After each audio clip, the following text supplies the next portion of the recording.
하나님은 누구신가? 시간 하나님은 누구신가라는 제목으로 말씀을 전하도록 하겠습니다. 인사하겠습니다. 잘 오셨습니다. 예, 잘 오셨습니다. 어느 초등학교에서 있었던 일입니다. 초등학교에서 이제 아이들이 달리기 시합을 하는데 한 아이가 넘어졌습니다. 넘어져서 무릎이 까지고 팔꿈치도 까지고 그래서 이제 아프겠죠. 그래서 울기 시작합니다. 엉엉 우는데 선생님이 달려와서 이렇게 말합니다. 엄마 불러줄까?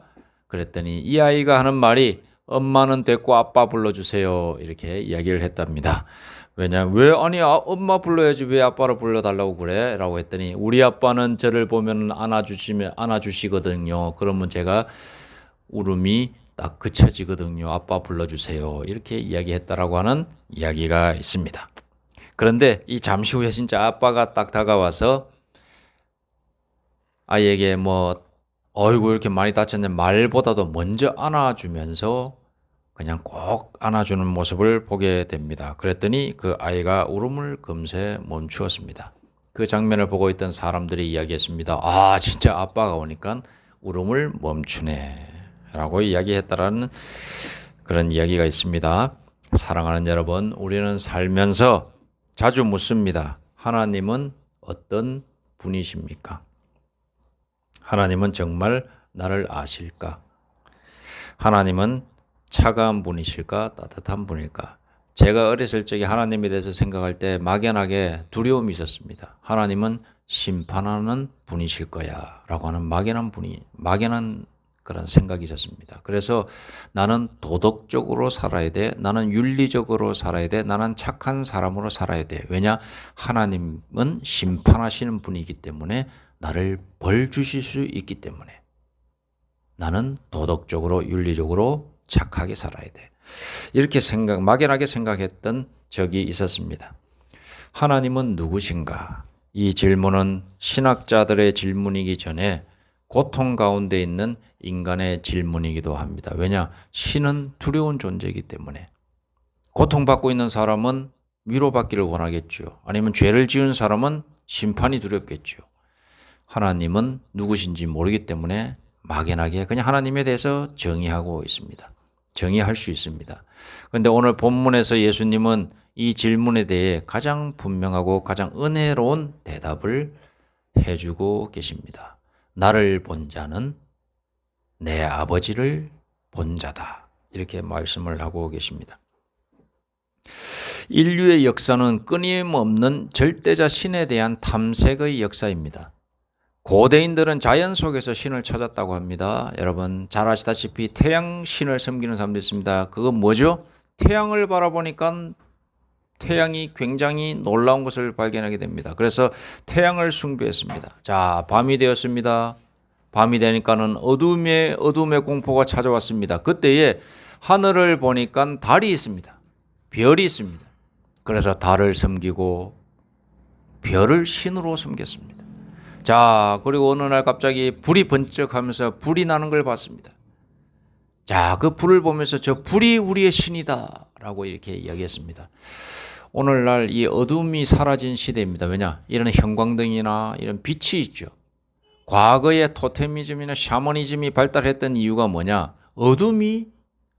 태양이 쉽게 말해서 어둠이 찾아왔을 때에, 밤이 되었을 때에 그 어둠 속에서 느껴지는 인간들의 공포심이 있거든요. 그걸 해결하기 위해서 샤머니즘이 발달하는 거예요. 그러나 이 빛이 들어오면서 하나님은 에디슨을 통하여서 이 세상에 빛을 주셨는데 이 빛을 통하여서 많은 샤머니즘이 사라지게 된 겁니다.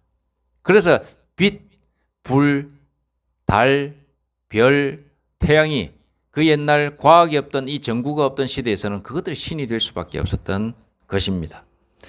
자, 여러분 철학자들은 이성으로 신을 정의하려 했으며 현대인은 성공과 물질 속에서 신을 대신하려고 합니다. 그러나 성경은 하나님의 말씀은 말합니다. 요한복음 1장 18절에 보니 본래 하나님을 본 사람이 없으되 아버지 품속에 있는 독생하신 하나님이 나타나셨느니라. 예수님께서 이 땅에 오신 것은 이 땅에서 살아가고 있는 우리 인생들이 하나님에 대해서 궁금해하는 거예요. 그 장면을 하나님은 아시고 그 마음을 하나님은 아셔서 자신의 형상을 닮은, 자신의 마음을 닮은, 자신의 모든 능력을 닮은 아들을 이 땅에 보내신 겁니다. 그분이 바로 예수 그리스도시다 이겁니다.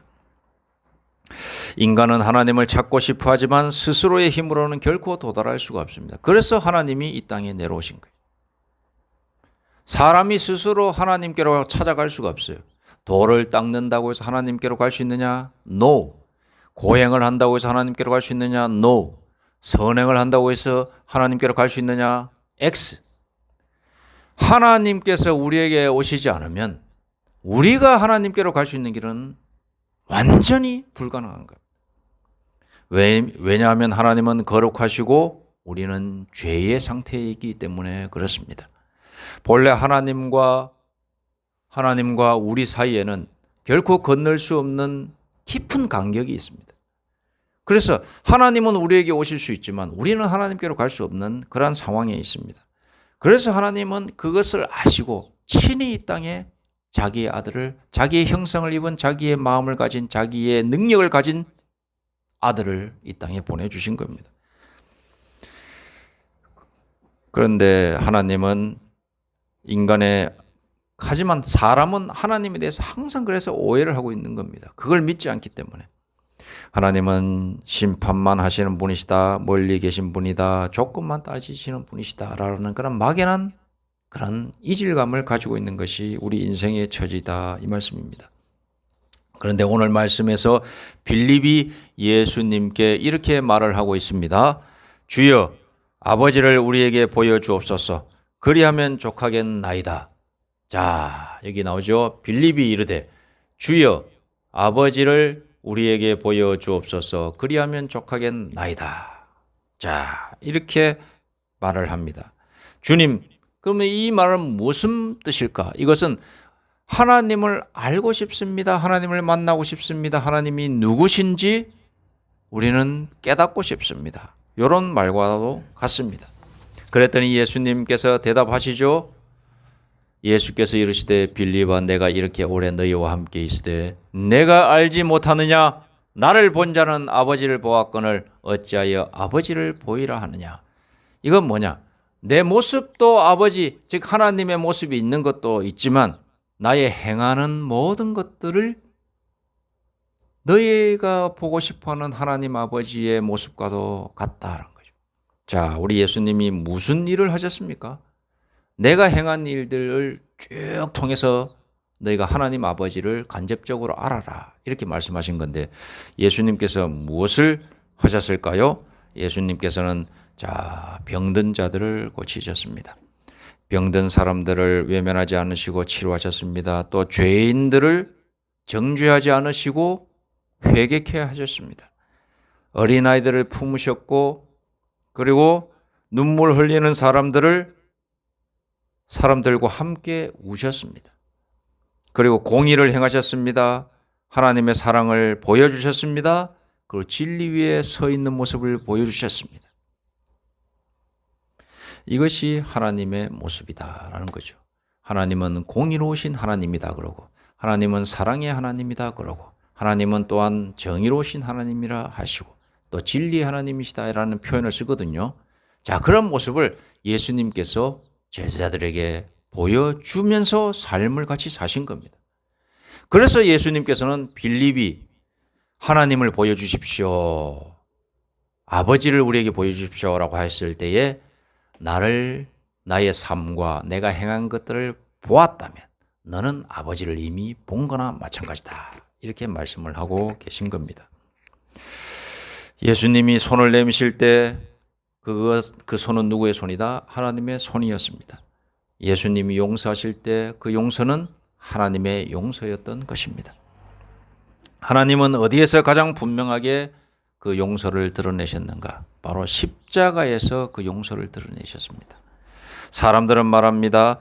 그 십자가에 매달린 예수를 보면서 전능한 하나님이라면 왜 저기에 매달려 있는가? 왜 저런 고난을 받고 있는가?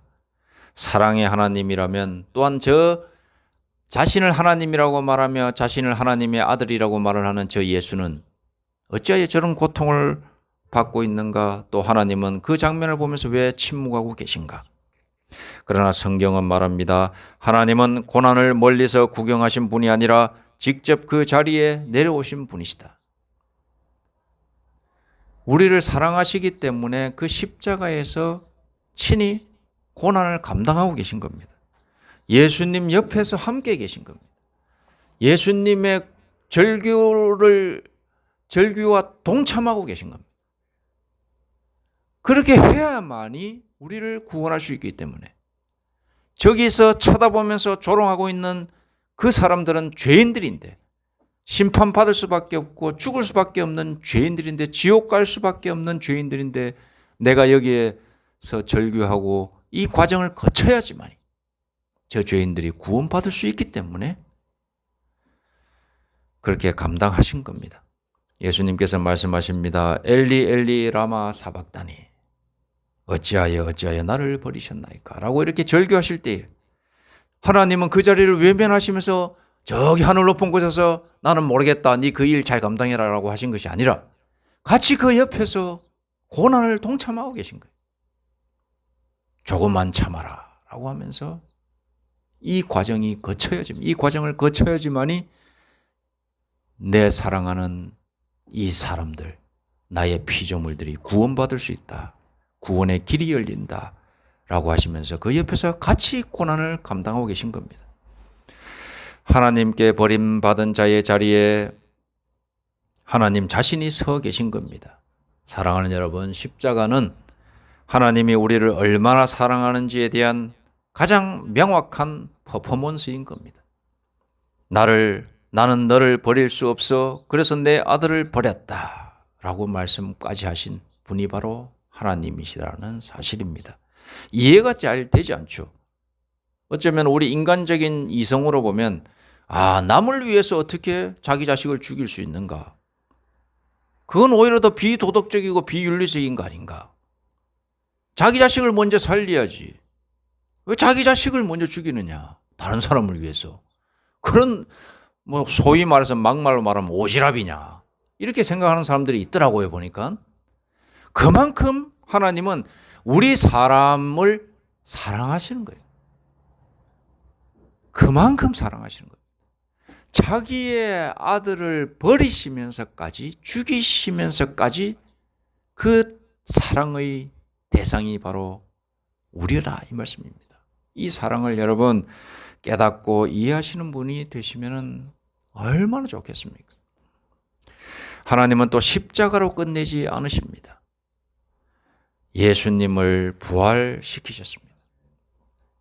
부활은 말합니다. 하나님은 고난보다 크시며 죽음보다 강하시며 절망보다 소망이 크신 분이시라고 하는 것을 드러내시는 겁니다. 하나님은 우리를 절망에 가두지 않으십니다. 눈물의 자리에서도 부활의 아침을 준비하시는 분이 바로 하나님이십니다. 우리가 완전히 절망 속에 빠져 있다 하더라도 다시 살아날 수 있다는 사실을 믿으셔야 됩니다. 왜냐? 부활의 영광을 우리는 보고 읽었기 때문에. 예수님이 그런 고난 속에서 절망 속에서 다시 부활하셨기 때문에 우리도 부활할 수 있다. 우리도 눈물의 자리에서 부활의 아침을 맞이할 수 있다. 우리의 삶 속에서 절망이 있다더라도 새롭게 일어날 수 있다. 이 소망을 우리는 가질 수가 있는 것입니다. 사랑하는 여러분, 오늘 우리의 삶 속에서 하나님은 어떤 분으로 느껴지십니까? 멀리 계신 분입니까? 아니면 내 삶 속에 들어와 계신 분입니까? 하나님은 누구신가라고 할 때에 우리가 무슨 고백을 할 수 있겠습니까? 저는 그래서 이것이 우리가 하나님을 체험하는 것이 중요하다고 하는데 바로 이것을 체험해야 됩니다. 내 삶 속에서 나와 함께 하시는 하나님을 체험해야 되는 겁니다. 그러면 믿음이 성장합니다. 내 삶 속에서 내가 고통 속에 있을 때에, 내가 절망 속에 있을 때에, 내 고난 속에 있을 때에 하나님으로 말미암아 다시 일어나는 것을 경험하지 못한, 여러 번 경험하지 못했다면 그러면 믿음이 성장하기는 조금 힘듭니다. 그러나 내 삶 속에서 하나님이 동참하여 주셔서 위기가 극복되고 새로운 소망이 생기고 새로운 생각들이 일어나는 것을 하셨다면 믿음이 한 개씩 하나씩 한 단계씩 성장되어 가게 가셨던 줄로 여러분 그런 경험이 있는 줄로 믿습니다. 여러분, 예수님은 오늘도 말씀하십니다. 나를 보라. 용서가 필요할 때 나를 보라. 위로가 필요할 때 나를 보라. 방향을 잃었을 때 나를 보라 라고 하십니다. 예수님 안에 하나님이 계신 줄로 믿으시기 바랍니다. 처음 예화에서 그렇게 말씀드렸습니다. 한 아이가 운동장에서 넘어졌다고 말씀드렸죠. 그리고 아버지를 찾았고 아버지가 찾아와서 꼭 깨안아줬다고 했습니다. 그랬을 때 울음이 그쳤다고 말씀드렸죠. 자, 여러분, 그것입니다. 하나님은 누구신가라고 할 때 우리가 이성적으로 뭔가 느끼는 게 아닙니다. 생각을 해서 이치적으로 맞아서 우리가 받아들이는 게 아닙니다.